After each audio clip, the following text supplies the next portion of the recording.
और अब आज रात मैं चाहता हूं कि आप उस वचन की ओर ध्यान दें जिसे थोड़ी देर पहले राल्फ बेल ने हमें पढ़कर सुनाया था।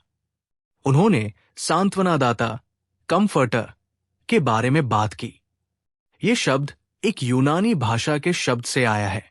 मैं कोई यूनानी विद्वान नहीं हूं, कृपया मुझे गलत न समझें। मैं ये दिखाने की कोशिश नहीं कर रहा कि मुझे कितना ज्ञान है या कितना कम, लेकिन इसका अर्थ है सहायक या जो हमारे साथ खड़ा होकर मदद करे। वो शब्द है सांत्वनादाता, और यही वो बात है जिसका वादा प्रभु यीशु मसीह ने किया था, ठीक उस समय से पहले जब उन्हें क्रूस पर मरना था। फिर वे पुनर्जीवित होकर स्वर्ग में आरोहण करने वाले थे। उन्होंने कहा था कि वे एक सांत्वनादाता भेजेंगे जो हमारे साथ रहकर हमारी सहायता करेगा। अब प्रेरित पौलुस ने लिखा और कहा, अब आत्मा से संबंधित बातों के विषय में मैं नहीं चाहता कि तुम अज्ञान में रहो। अब हम सब ये जानते हैं कि पिछले कुछ वर्षों में एक आंदोलन हुआ है जिसे करिश्माई आंदोलन कहा जाता है। ये केवल कुछ विशेष संप्रदायों तक सीमित नहीं रहा है, ये सभी संप्रदायों में रहा है, चाहे वे एपिस्कोपल हो, रोमन कैथोलिक हो या कोई और हो। उदाहरण के लिए दक्षिणी पोलैंड में जहां से पोप आते हैं, हमने वहां एक महान कैथेड्रल में एक क्रूसेड, धार्मिक सभा आयोजित की, और दक्षिणी पोलैंड में एक बहुत बड़ा करिश्माई आंदोलन था, और सीमा पार जर्मनी तक भी। हमने ये महसूस किया कि परमेश्वर उन लोगों में एक नए तरीके से काम कर रहा था। अब कुछ लोग इसे एक तरह से समझते हैं और कुछ लोग इसे किसी और तरीके से समझते हैं, और कुछ लोगों का मतलब ये होता है कि हमारी कलीसियाओं में या हमारे लोगों के बीच एक नया नवीनीकरण या जागृति हो रही है, और वे इसे करिश्माई, कैरिस्मेटिक कहते हैं। और कुछ लोगों के पास कुछ विशेष वरदान होते हैं जिन्हें वे करिश्माई आंदोलन के प्रमाण कहते हैं आदि। मैं आज रात इन सभी मतभेदों में जाने की कोशिश नहीं करूंगा, क्योंकि अगर मैं ऐसा करूं तो मुझे पूरी रात, पूरा हफ्ता, पूरा महीना, बल्कि एक साल तक यहां रहना पड़ेगा, क्योंकि व्याख्या, समझ में कुछ अंतर है। लेकिन मुझे लगता है आप समझते हैं कि मैं क्या कहना चाहता हूं। लेकिन पवित्र आत्मा के व्यक्ति और उसके कार्य को समझे बिना बाइबल को समझना असंभव है, नहीं मसीही जीवन को और न ही कलीसिया की संरचना को। टिमोथी लीरी, जो हार्वर्ड विश्वविद्यालय के पूर्व प्रोफेसर थे, कुछ ही दिन पहले एक नेटवर्क कार्यक्रम में आए थे, और उन्होंने कहा कि वे ईश्वर से जुड़ने और ईश्वर की चेतना को जागृत करने के लिए नशीले पदार्थों के उपयोग में विश्वास करते हैं। लेकिन सच्चा मार्ग पवित्र आत्मा है, न कि नशीले पदार्थ। पवित्र शास्त्र सिखाता है कि वह एक व्यक्ति है, वो कोई साधन या प्रभाव नहीं है, वो स्वयं परमेश्वर है, और हमें कभी भी पवित्र आत्मा को वो वस्तु, इट कहकर संबोधित नहीं करना चाहिए। अब अधिकृत संस्करण, ऑथोराइज्ड वर्जन में कुछ गलत अनुवाद है, क्योंकि जब ये अनुवाद किया गया था सैकड़ों वर्ष पहले, उस समय पवित्र आत्मा के बारे में कुछ बातों को इट कहा गया, क्योंकि भाषा में वो नपुंसक, न्यूटर रूप था। लेकिन वो कोई वस्तु नहीं है, वह कोई व्यक्ति है, और पवित्र ये दर्शाता है कि वो स्वयं में पवित्र है, पवित्र आत्मा। कुछ स्थानों पर इसे गोस्ट के रूप में अनुवाद किया गया है, क्योंकि उन दिनों स्पिरिट शब्द को घोस्ट कहा जाता था। लेकिन इसका मतलब आज के समय में जिस तरह हम भूत समझते हैं वैसा नहीं था।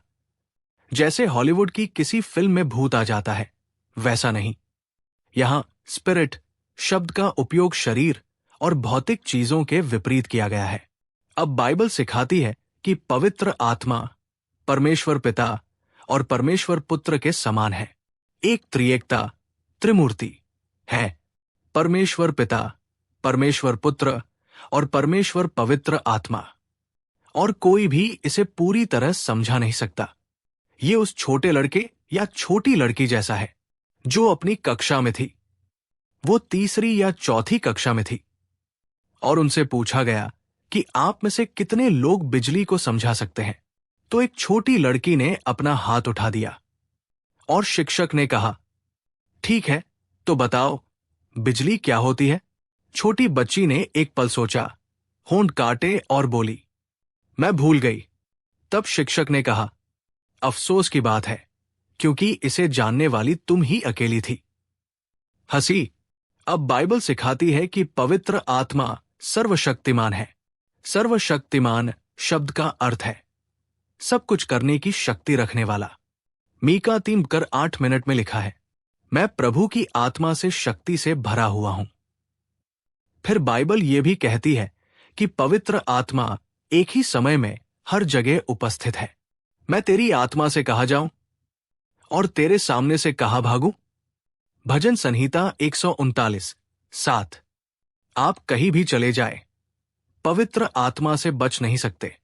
पवित्र आत्मा हर जगह है और यही कारण है कि जब कई बार पवित्र आत्मा आपके मन में अपराध बोध, गिल्ट उत्पन्न करता है, तो वो अपराध बोध आपके साथ ही रहेगा, चाहे आप उससे छुटकारा पाने के लिए किसी दूर के द्वीप पर ही क्यों न चले जाएं। पवित्र आत्मा आपको पाप के बारे में दोषी ठहराता है। पवित्र आत्मा यीशु मसीह की गवाही देता है, जो सत्य है। एक युवा व्यक्ति ने कहा, जो मसीह में परिवर्तित हुआ था, नशा करके आध्यात्मिकता पाने की कोशिश करना ऐसा है जैसे टीवी चालू करने के लिए उसे लात मारना। और बहुत से लोग ऐसा करते हैं। मैंने पाया कि कभी कभी ये काम भी कर जाता है। तो ये कोई बहुत अच्छा उदाहरण नहीं है, लेकिन कुछ लोग ये सोचते हैं कि नशे या किसी तरह की तंद्रा या सम्मोहन के कारण उन्हें वही अनुभव हो सकता है जो आपको पवित्र आत्मा के साथ होता है। ये गलत है, ये झूठ है, ऐसा नहीं हो सकता। हाँ, ध्यान, मेडिटेशन है और कई तरह की चीजें हैं जो आपको एक अस्थायी नशा सा अनुभव संदर्भ से बाहर होने लगा। असल में इसका अर्थ है ऊपर से जन्मा हुआ। और यीशु ने ये बात एक धार्मिक नेता से कही, ऐसे व्यक्ति से जो आज यहां मौजूद किसी भी व्यक्ति से अधिक धार्मिक था। निकोदेमुस, धर्मशास्त्र का एक प्रोफेसर। और यीशु ने उससे कहा, निकोदेमुस, तुम्हें फिर से जन्म लेना आवश्यक है और मैं अपना आत्मा तुम्हारे भीतर डालूंगा और तुम्हें अपनी विधियों के अनुसार चलने के लिए प्रेरित करूंगा और तुम मेरी आज्ञाओं का पालन करोगे। परमेश्वर यहेजकेल के द्वारा कहता है, मेरे नियमों पर चलो और उन्हें पूरा करो। यीशु ने यूहन्ना के 14वें अध्याय में कहा, वो तुम्हारे साथ रहता है और तुम्हारे भीतर होगा। क्या तुम नहीं जानते कि तुम परमेश्वर का मंदिर हो और परमेश्वर का आत्मा तुम्हारे भीतर वास करता है? पवित्र आत्मा तुम्हारे भीतर रहने के लिए आता है और जब तुम आज रात मसीह को ग्रहण करते हो तो पवित्र आत्मा तुम्हारे भीतर आकर वास करेगा, ताकि वह तुम्हारे भीतर और तुम्हारे द्वारा मसीही जीवन जीने में तुम्हारी सहायता करे। वो हमें सेवा के लिए सामर्थ्य भी देता है। पर जब पवित्र आत्मा तुम पर आएगा तो तुम सामर्थ्य पाओगे और तुम मेरे गवाह बनोगे। सामर्थ्य, अलौकिक सामर्थ्य। और मैं तुमसे ये कहना चाहता हूं, और मैं घमंड नहीं कर रहा हूं, मैं ये पूरी नम्रता के साथ कहता हूं। मेरा विश्वास है कि मेरी प्रचार सेवा को देखकर लोग कह सकते हैं कि मैं कोई महान उपदेशक नहीं हूं, कम से कम उपदेश देने के मानकों के अनुसार तो नहीं। यदि आप धर्मशास्त्र, थियोलॉजी के छात्रों के एक समूह को लें और वे मेरे उपदेशों का यीशु मसीह के बारे में बात नहीं करता, तो तुम जान लो कि वो व्यक्ति पवित्र आत्मा की ओर से नहीं बोल रहा। पवित्र आत्मा मसीह को ऊंचा उठाता है। वो प्रभु यीशु मसीह की महिमा करता है। वो अपने बारे में बोलने नहीं आया और फिर वो हमें भर देता है। पवित्र शास्त्र कहता है, दाख मधु से मतवाले न बनो, बल्कि आत्मा से भर जाओ। और इसका अर्थ है कि आत्मा से लगातार भरे रहते रहो। तुम्हें अपने स्वार्थ, अपनी इच्छाओं और अपनी ही संतुष्टियों से खाली होना होगा, ताकि तुम पवित्र आत्मा से भर सको। और ये एक आज्ञा है, पवित्र आत्मा से भर जाओ। क्या तुम पवित्र आत्मा से भरे हुए हो? तुम विश्वास के द्वारा भरे हो सकते हो। तुम कह सकते हो, मेरे जीवन के सभी ज्ञात पाप क्षमा कर दिए गए हैं। मैंने हर ज्ञात पाप को स्वीकार किया है। विश्वास से मैं मानता हूं कि मैं पवित्र आत्मा से भरा हुआ हूं। लेकिन तुम पवित्र आत्मा के विरुद्ध पाप भी कर सकते हो। और सभी पापों में सबसे भयानक पाप पवित्र आत्मा के विरुद्ध किए गए पाप है। आप आत्मा को क्रोधित कर सकते हैं। जब मैं बाइबल उठाता हूं तो मुझे आत्मा के क्रोध के बारे में भी पता चलता है। सेप्टुअजेंट के अनुवाद में, जैसा कि हम भजन में पढ़ते हैं, कितनी बार उन्होंने विद्रोह किया और जंगल में उसे शोकित किया। अनुवाद यह है, उन्होंने आज्ञा नहीं मानी और परमेश्वर की आत्मा को क्रोधित किया। उन्होंने विद्रोह किया और उसकी पवित्र आत्मा को क्रोधित किया। इसलिए वो उनका शत्रु बन गया और स्वयं उनके विरुद्ध लड़ने लगा। क्या यह भयानक नहीं होगा कि पवित्र आत्मा आपका शत्रु बन जाए, केवल इसलिए कि आपने उसे क्रोधित किया? शोकित करना शब्द का अर्थ है बहुत अधिक क्रोधित करना। और मैं आप सभी से आग्रह करता हूं कि आप बहुत सावधान रहें। कहीं ऐसा न हो कि आप आत्मा के क्रोध को जगाना। मेरा आत्मा मनुष्य से सदा विवाद नहीं करेगा।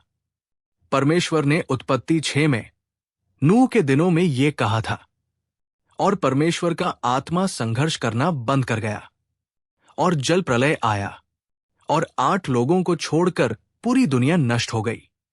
पवित्र आत्मा के विरुद्ध झूठ बोला जा सकता है। प्रेरितों के काम 5 में हनन्याह और सफीरा के विषय में कहा गया है, तूने मनुष्यों से नहीं परंतु परमेश्वर से झूठ बोला है। पतरस ने कहा, उन्होंने झूठ का काम किया। वे ऐसे बनने का नाटक कर रहे थे जो वे थे नहीं। वे कपटी थे और उन्होंने झूठ को व्यवहार में उतारा। पवित्र आत्मा को परखा, उकसाया भी जा सकता है। यह कैसे हुआ कि तुम दोनों ने मिलकर प्रभु के आत्मा को परखने की ठानी? अक्सर पापी कहते हैं, यदि परमेश्वर सच में परमेश्वर है तो वो मुझे मार ही दे। और वो वहां हाथ में घड़ी लेकर खड़ा हुआ और उसने कहा, ठीक है। वो एक नास्तिक था। उसने कहा, अगर परमेश्वर वास्तव में परमेश्वर है तो मैं उसे 1 मिनट दूंगा और कहूंगा कि वह मुझे वही मार दे। लेकिन कुछ भी नहीं हुआ। और सामने की पंक्ति में बैठे एक बुजुर्ग भाई ने कहा, आप 1 मिनट में परमेश्वर के धैर्य को समाप्त नहीं कर सकते। लेकिन ये उस बूढ़े उकाब की कहानी जैसी है जिसके बारे में मैंने नायग्रा नदी के एक हिमखंड पर सुना था। वो वहां एक भेड़ के शव को खाने के लिए उतरा था, और जब वो बहता जा रहा था तो वो झरनों के और भी पास आता जा रहा था। और जैसे जैसे वो झरनों के करीब पहुंचा, तट से किसी ने चिल्लाकर कहा, सावधान रहो बूढ़े उकाब, सावधान, तुम झरने के बहुत पास हो। लेकिन उकाब ने मन ही मन सोचा, अपने मजबूत पंखों के साथ मैं एक पल में यहां से उड़ सकता हूं। लेकिन जैसे ही वो झरने के पास पहुंचा और उसने अपने पंख उठाए, उसने पाया कि उसके पैर बर्फ में जमे हुए थे। वो उड़ नहीं सका और वो चीखता हुआ झरने से नीचे गिर गया। तुम परमेश्वर की परीक्षा ले सकते हो। तू अपने परमेश्वर यहोवा की परीक्षा न लेना। तुम बहुत देर तक प्रतीक्षा कर सकते हो। तुम परमेश्वर की परीक्षा बहुत लंबे समय तक ले सकते हो। और वो दिन या वो समय आएगा जब ये अब संभव नहीं रहेगा। तब पवित्र आत्मा का विरोध किया जा सकता है। तुम सदा पवित्र आत्मा का विरोध करते हो।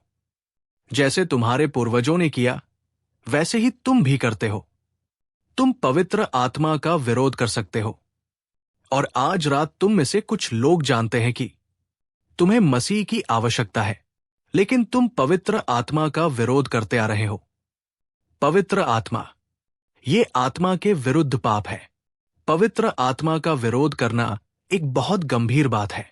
आप उसकी आवाज पहचानते हैं, फिर भी जानबूझकर उसके अनुसार कुछ नहीं करते। ये बहुत खतरनाक बात है। जिसने मूसा की व्यवस्था को तुच्छ जाना, वो 2 या 3 गवाहों के आधार पर बिना दया के मर गया। तो सोचो, वो कितनी अधिक कठोर सजा के योग्य होगा। जिसने परमेश्वर के पुत्र को पैरों तले रौंदा और उस वाचा के लहू को, जिसके द्वारा वो पवित्र ठहराया गया था, अपवित्र समझा और अनुग्रह की आत्मा का अपमान किया। ये पवित्र आत्मा का विरोध करना है। आज रात तुम्हें मसीह को अपने हृदय में ग्रहण करने का अवसर मिलने वाला है और ये सुनिश्चित करने का कि तुम्हारा उसके साथ संबंध सही है। बाइबल कहती है, क्योंकि क्रोध है, सावधान रहो, कहीं वह तुम्हें न पकड़ ले। उसके प्रहार से दूर हो जाओ, जब बड़ी फिरौती भी तुझे छुड़ा नहीं सकती। मेरा आत्मा सदा तक संघर्ष नहीं करेगा। एक समय ऐसा आता है जब तुम एक सीमा के आगे निकल जाते हो और तुम्हारा हृदय इतना कठोर हो जाता है कि यदि पवित्र आत्मा भी तुमसे बोले तो भी तुम सुन नहीं पाते। इसी कारण बाइबल कहती है, अपने युवावस्था में ही मसीह के पास आओ, बुरे दिन आने से पहले। जब तुम्हारा हृदय कोमल है तब मसीह के पास आओ। जब भी तुम परमेश्वर के आत्मा की आवाज सुनो जो कहती है आओ, तो तुम्हें उसी समय आ जाना चाहिए, क्योंकि हो सकता है वो अवसर फिर कभी न मिले। जो व्यक्ति बार बार चेतावनी दिए जाने पर भी अपने हृदय को कठोर करता है, वो अचानक नष्ट हो जाएगा और उसका कोई इलाज नहीं होगा। आज सुबह हमारा एक मित्र गाड़ी चला रहा था और वो एक पहाड़ी के ऊपर आया और बहुत धीरे धीरे जा रहा था और उसकी पत्नी और उसकी बेटी उसके साथ थी। और एक आदमी जो उस विशेष इलाके से परिचित नहीं था, वो भी पहाड़ी के ऊपर आया और उसने उनकी कार के साइड में टक्कर मार दी और जब तक वो अस्पताल पहुंची वो मर चुकी थी। उस सुबह जब वे उठे थे, उन्होंने कभी सपने में भी नहीं सोचा था। एक खुशहाल छोटा सा परिवार जो दोपहर से पहले ही खत्म हो जाएगा। सब कुछ कितनी जल्दी हो जाता है। जब मौका मिले तब आओ, जब अवसर हो मसीह के पास आओ। आज रात तुम्हारे पास वो अवसर है। जो बार बार ताड़ना पाकर भी कठोर बना रहता है, वो अचानक नष्ट हो जाएगा और उसका कोई उपाय नहीं रहेगा। कल के बारे में घमंड मत करो, क्योंकि तू नहीं जानता कि एक दिन क्या ले आएगा। हम नहीं जानते कि हम जीवित भी रहेंगे या नहीं। तुम नहीं जानते कि अगर तुम जीवित हो तो तुम्हें फिर कभी ऐसा अवसर मिलेगा या नहीं। जब तक मौका है आओ। आज रात तुम अपना निर्णय, वोट देने वाले हो। तुम इसे हर एक को एक चुनाव करना है। आज चुनाव का दिन है। तुम या तो यीशु मसीह के लिए चुनाव करोगे या फिर शैतान के लिए।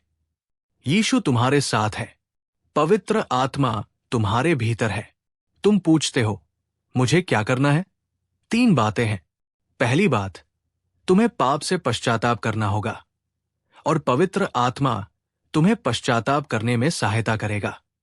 दूसरी बात, विश्वास के द्वारा तुम यीशु मसीह को ग्रहण करो जो तुम्हारे लिए क्रूस पर मरा। विश्वास के द्वारा उसे अपना उद्धारकर्ता, प्रभु और स्वामी स्वीकार करो। और फिर तीसरी बात, तुम हर छोटी छोटी बात में उसकी आज्ञा मानने के लिए तैयार रहो जो वो तुम्हें बताएगा। वो अपने वचन के द्वारा तुमसे बात करे और तुम्हें सिखाए। तुम्हें हर बात के लिए हाँ कहने को तैयार होना चाहिए। तुम्हें अपना